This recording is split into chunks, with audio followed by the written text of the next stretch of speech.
Ya, apakah di situ ada kepala sukunya gitu? Ketua adat, kepala suku atau yang panglima misalnya? Dalam kehidupan mereka itu di sana itu dia lihat sistem kelompok seperti saya dengan bapak saya, adik saya berkelompok satu titik. Nah, nanti yang dituakan di kelompok saya adalah bapak saya sendiri. Oke, tapi tidak otomatis menjadi tetua dari yang kelompok lain ya? Tidak, Jadi masing-masing punya... masing-masing. Tetapi walaupun dia masing-masing seperti itu, pada saat nanti ada pertemuan itu, di situ warga yang 33 kakak itu tidak ada salah satu yang diketuakan di situ. Semuanya sama. sama. Sandi di situ posisinya apa? Saya di situ posisi saya sebagai ketua RT. Oh, jadi ini sekarang sudah ada organisasi RT-nya ya? Ya, ada sudah. Dan kakak, udah dapat kakak ya? Udah dapat Jadi kakak. tercatat ya? Tercatat. Uniknya sebenarnya Mas Andi, kenapa kita mau angkat Sandi juga, pola komunikasi yang mereka bangun itu ternyata belajarnya dari HP. Kemudian juga untuk Sandi itu sendiri dan masyarakat yang ada di sana, mereka nggak bisa nulis, tapi bisa baca dan bisa ngetik.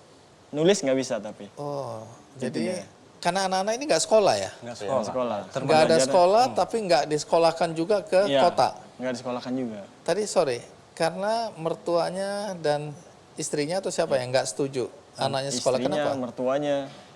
Kenapa nggak setuju anak sekolah di kota? Ya, bisa saya tambahkan. Karena alasannya bagi Punan itu seperti saya seandainya. Bukan saya tidak mau anak saya sekolah.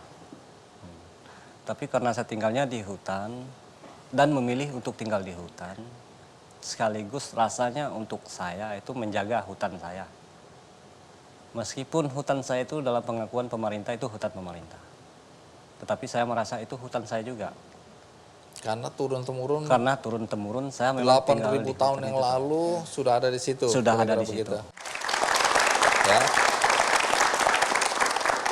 Tantangan yang dihadapi dalam membuat film ini apa?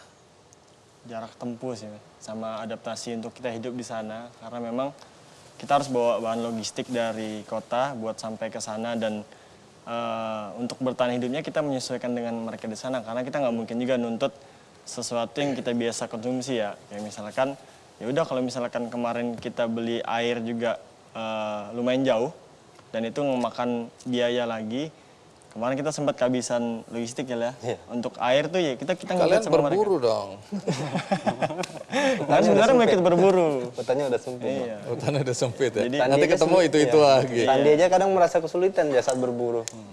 Kalau dibilang udah hutannya sempit itu tinggal berapa area, luas area berapa yang tersisa untuk bisa berburu?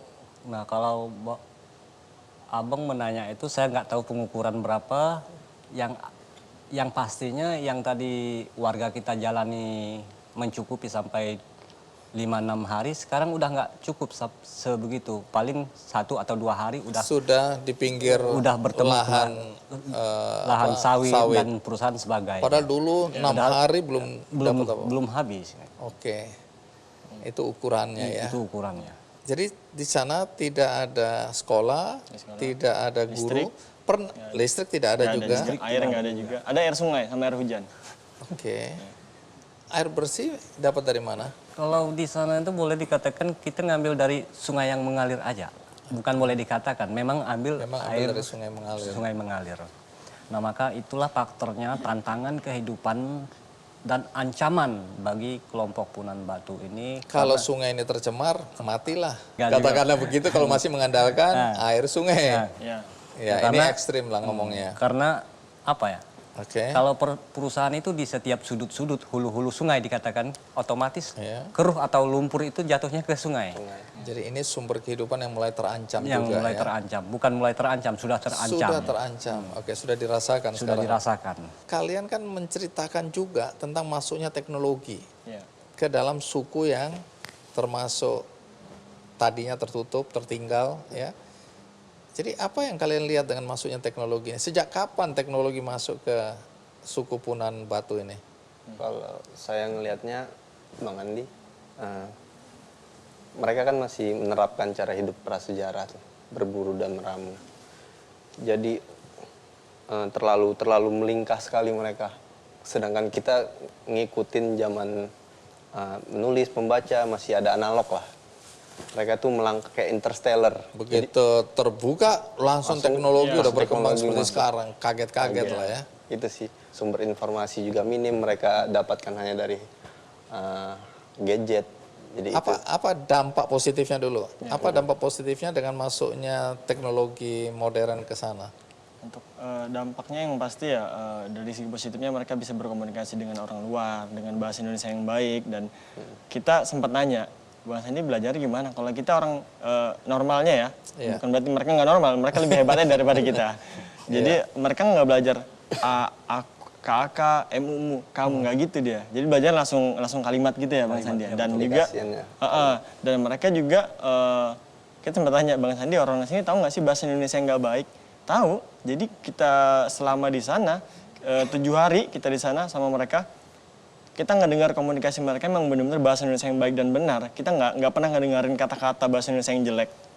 Itu penataan kata-kata mereka tuh udah benar-benar bagus gitu. Jadi kita amaze-nya di situ. Wah, ternyata mereka bisa ngaplikasiin bahasa Indonesia dengan baik.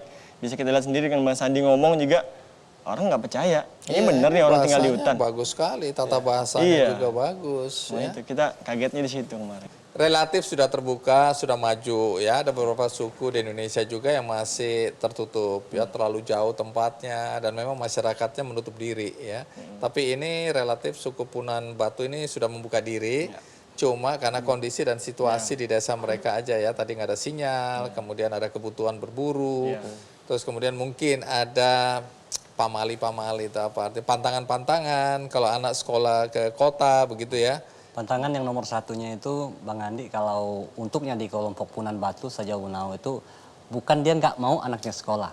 Itu kembali lagi saya bicarakan. Oke, jangan salah paham di sini ya. Tetapi mereka itu tidak mau jauh dari cucu atau anaknya. Karena sementara kalau anak-anak ini dikeluarkan ke kota, sementara orang tuanya ini memilih tinggal di hutan. Kayak mana sehari-hariannya anak-anak tuh di kota? Nggak bisa lihat. Saya nggak bisa lihat, saya nggak bisa nelpon. Mau nelpon kemana? Udah nggak kuat menuju tempat jaringan atau signal. Baik.